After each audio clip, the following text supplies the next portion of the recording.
Tá aí a máquina, já usei, pintei muita coisa hoje, ficou muito bom. Isso aqui eu coloquei para proteger da sujeira, né?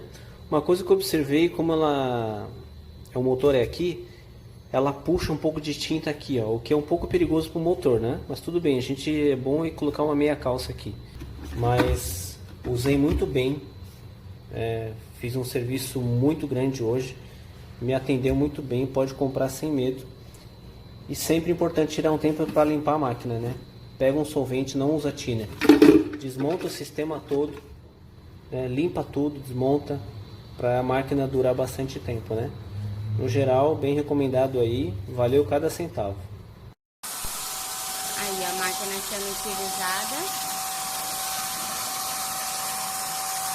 Tamanhão da bica.